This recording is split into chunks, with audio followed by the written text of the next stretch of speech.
Good morning, everybody. Happy Friday. We have an amazing show for everybody today. What do we have, Krystal? Indeed, we do. We've got David Sirota on. He's going to talk about some of his latest reporting as it relates to the scenes that we're watching unfolding and are going to cover all day in Minneapolis and across the country. We have Mike Breuer on. He's a challenger for Senate in Kentucky. He's been endorsed by Andrew Yang.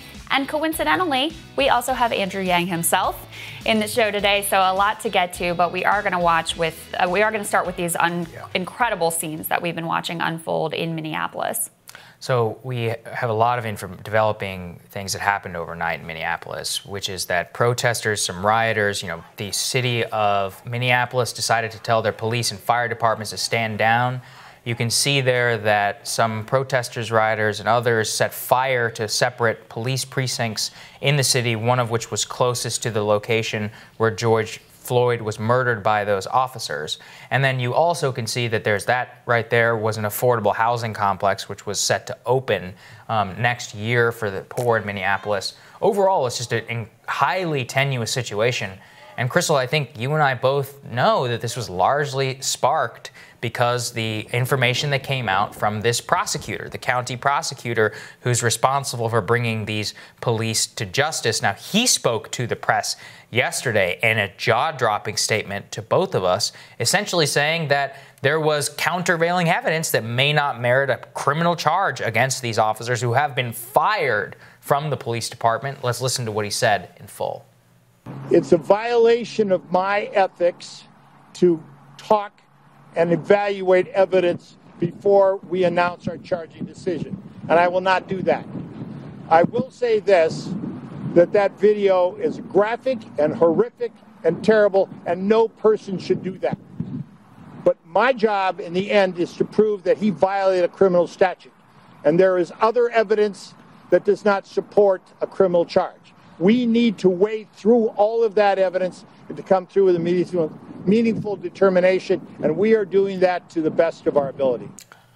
Unbelievable that he would say, there's additional evidence and we don't want to rush to justice. I mean, what are you thinking? Look at what is happening in your city right now. Look at the video that we all watch. And not only that, we covered here yesterday additional video that came out from cameras in the area that basically showed the police's account of what happened was not accurate. It was a lie. It was a lie. Right. Yeah. They had said that George Floyd was resisting arrest. We could see in that video he was complying with police orders peacefully. I mean, it's just outrageous to imagine that we need to wait longer to figure out more what happens before arresting and charging these individuals. At the same time, who does get arrested? An American journalist, CNN journalist, trying to cover Omar Jimenez, who does happen to be a man of color, who is covering these protests live.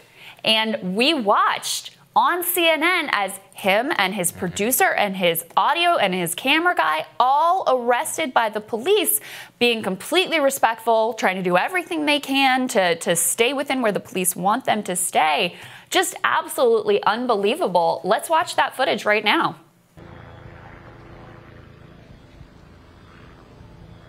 And this is a scene here playing out in Minneapolis. This is part of the advanced police presence that we saw come over the course of really minutes when the local police showed up at the fire department, or with the fire department, I should say, on that building we showed you that was burning. This is among the state patrol unit that was advancing up the street, saying and scattering the protesters at that point for people to clear the area. And so we walked away. I'm sorry? You're under arrest. Okay. Do you mind telling me why I'm under arrest, sir? Why am I under arrest, sir? Officer's with CNN and he's on the air right now. You are arresting him live on CNN. We told you before that we are with CNN.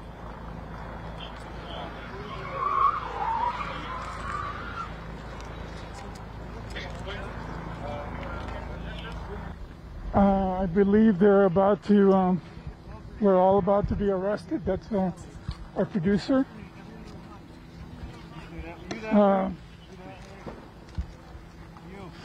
I'm probably going to be taken in a minute. We were just, like I said, just reporting on the closure. one of the most ridiculous things I've ever seen. I actually want to give an update here. So, I mean, after that happened, we covered here, posted already about how the Omar has been released from the police. He's back reporting live on the air. And as I said at the time, he told CNN, he said that the police officers told him that they were just following orders. So who gave that order? And now we have this just come in from the Minnesota State Police saying in the course of clearing the streets and restoring order, 4 people were arrested, including 3 members of CNN crew.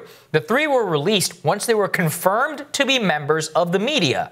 He's got his press badge right there. Press pass, clearly visible, told by camera crew, all these other guys. Look, reporting 101. You go into one of these things. I've been in some of these situations, and I'm sure you have as well. You have the press pass very clearly, right there, just so that whenever somebody asks you, you're like, hey, man, here they are. My credentials got it. Basically as close to a universal press pass. This isn't like some local independent outlet. It's CNN. What's wrong with you? So, again, this is a clearly, I'm tempted to curse here. This is a BS order, a BS explanation from the Minneapolis Police Department, or Minneapolis State Patrol here. It happen. I know, literally, it's in front of your very eyes.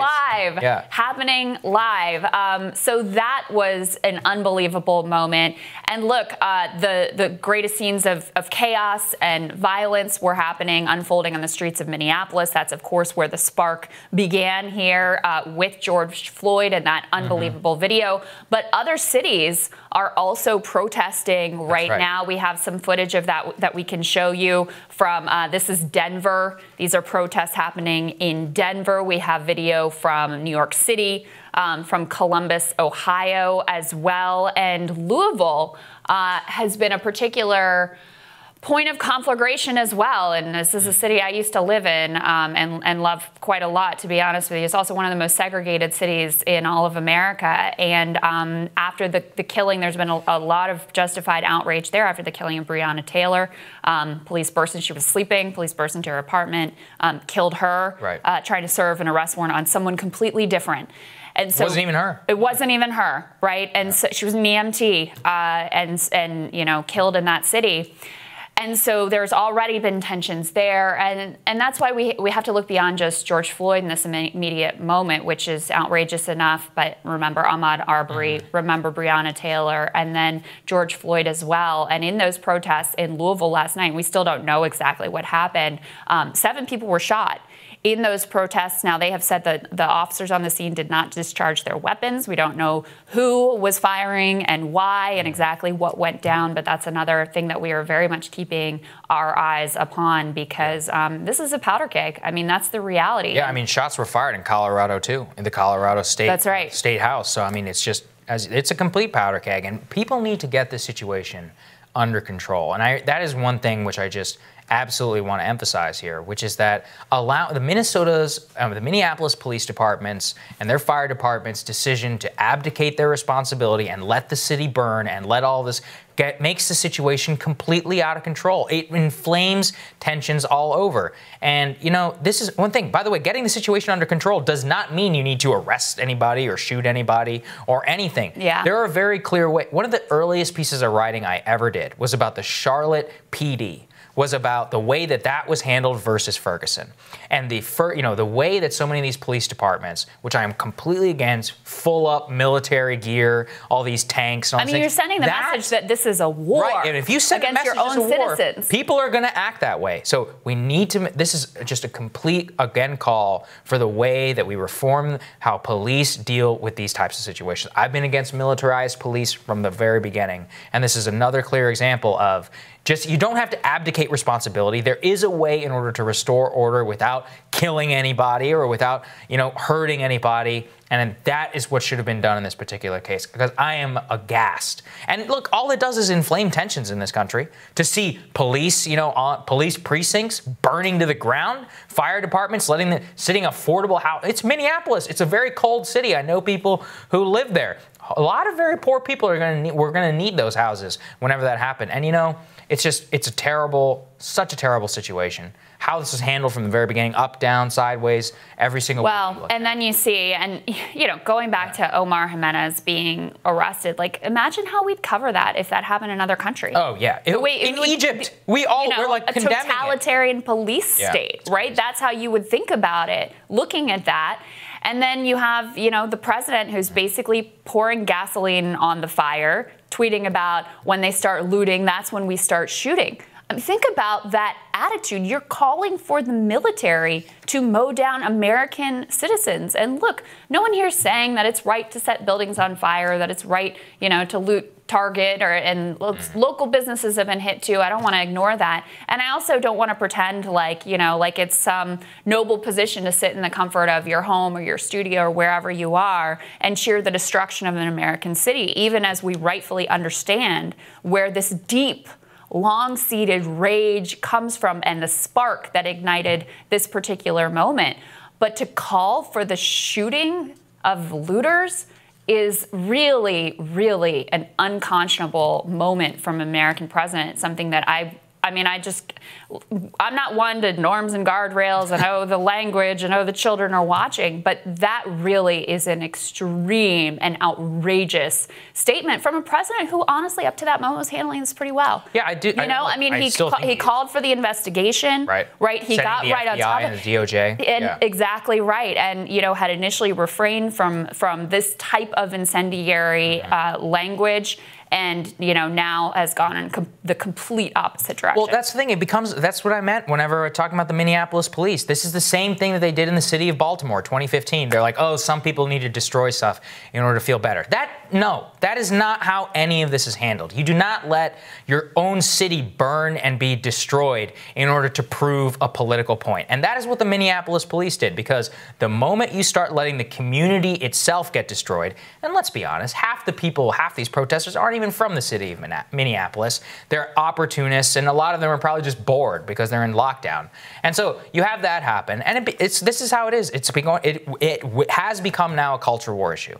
It never had to be this way. These cops should be arrested. That is on the Democratic county prosecutor is the guy who's refusing to arrest him. Democratic mayor wants to let his own city burn. And you're going to want regular Americans. Nobody wants to see the city burn to the ground, and nobody wants to see a black man like George Floyd murdered by a city police department. So I don't think anybody is handling this situation all particularly well, and these people deserve the blame. You let a situation like this get out of hand, it will become a national culture war issue. And that is exactly what Minneapolis has decided to do. But that lets the president off the hook, who is the president of the United States and responsible for his words and should be saying what you're saying, which is everyone should call him to call people to account. I'm not a Trump apologist here. I don't think he should do it. All of it, but just say like it's all around. This is an absolutely outrageous statement to make at this moment when if you're looking to tamp down tensions, you're doing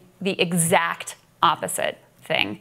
And so, look, obviously, we're going to keep our eyes on what is unfolding this morning, this incredibly active and volatile situation, even to the early hours of this morning. We're going to continue to follow that, and we're going to tell you what's on our radar. So that's next.